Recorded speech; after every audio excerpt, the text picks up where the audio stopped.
5 minutes. Chers collègues depuis l'hémicycle. Merci Monsieur le Président, Monsieur le Ministre, Monsieur le rapporteur, Madame la Présidente qui doit être par là. Le groupe MoDem est très satisfait de la fin de parcours législatif de ce texte. Je voudrais remercier et peut-être interpeller mon prédécesseur à la tribune. Effectivement, le Sénat a-t-il été plus sage ou a-t-il été, comme d'habitude, plus lent ? Et effectivement, nous ne nous sommes pas beaucoup battus pour constater avec nos collègues sénateurs qu'il y avait une partie du texte qui n'était pas là. Et j'ai dans ma circonscription plusieurs pays monocaméristes, Monsieur Schellenberger, et si nous étions en monocamérisme, nous n'aurions pas eu besoin de faire un texte sur des hypothèses, parce que nous aurions une seule décision, nous aurions pu attendre et nous aurions eu en intégrer la sagesse des sénateurs. Il y a des avancées dans ce texte.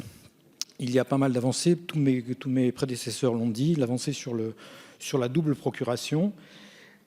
Je crois qu'au-delà de toutes ces avancées, ce qui m'a beaucoup marqué dans la navette parlementaire, c'est votre ouverture, Monsieur le Ministre, sur la nécessaire refonte et réflexion profonde sur les modes de scrutin, la modernisation de ces modes de scrutin. Les parents âgés, avec éventuellement bientôt la possibilité pour les membres de sa famille de porter une procuration, même quand, comme ça arrive souvent, on n'est pas de la même liste électorale. Le vote par correspondance, je vous rappelle, chers collègues, que je fais partie ici. Nous sommes 2 à avoir été élus par correspondance et que ça se passe très bien, qu'il y a du contrôle citoyen, il y a de la vérification. Il y a des pays dans lesquels ça marche encore mieux que ce que ça a marché pour nous, comme l'Allemagne qui est également dans ma circonscription. Je voudrais m'attarder un peu évidemment sur le report des élections consulaires, d'abord en rendant un hommage à nos élus des Français à l'étranger, qui ont été eux aussi, et on l'a peu souvent rappelé, eux aussi très engagés dans cette crise sanitaire. C'est allé non seulement dans leur engagement quotidien, d'élus, de responsables, mais également, et je le rappelle souvent, dans des actions de solidarité tout à fait originales et qui ont marqué un toit pour nos compatriotes. C'est-à-dire qu'il y a eu plusieurs milliers de compatriotes qui étaient bloqués dans les aéroports, qui ont été hébergés non pas par des élus, mais par une chaîne de solidarité. Nous avons eu énormément de ce genre de choses et je crois qu'il fallait le rappeler.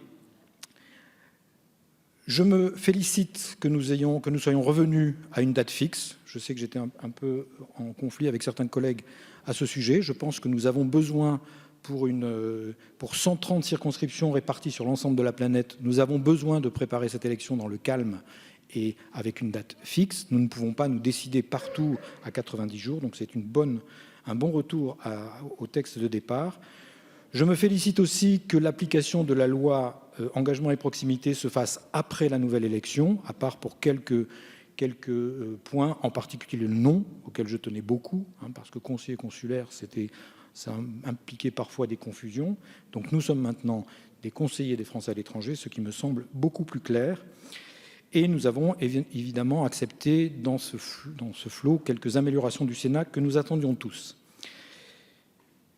Je voudrais revenir sur un certain nombre de caractéristiques de ces élus des Français à l'étranger et dans leur rapport à l'administration consulaire. Je sais bien que ce n'est pas vous, Monsieur le Ministre, qui êtes en charge de ce rapport à l'administration, mais je voudrais vous rappeler, mes chers collègues, qu'il y a parfois on dit oui, mais les rapports avec les postes, le consul, etc.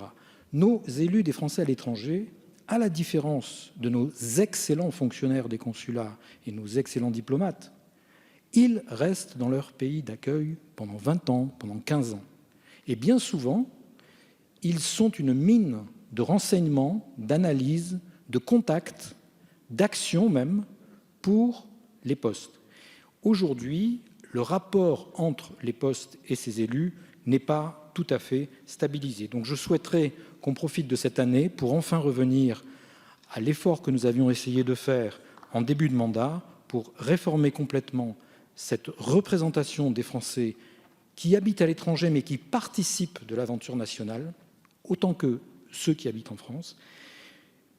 Sur le plan local, parce qu'il leur faut un statut qu'ils n'ont pas encore, il leur faut un statut positif. Aujourd'hui, ils ne sont que membres d'un conseil. Il leur faut un statut positif. Et sur le plan également du corps électoral des sénateurs, qui est aujourd'hui extrêmement déséquilibré et dont nous disons au ministre, et ça vous concerne, monsieur le ministre de l'Intérieur, dans ce cas-là, les élus sénateurs des Français à l'étranger doivent être élus avec une base électorale beaucoup plus large que ce que c'est aujourd'hui. Je vous remercie. Je vous remercie. Enfin, la parole est à Madame Georges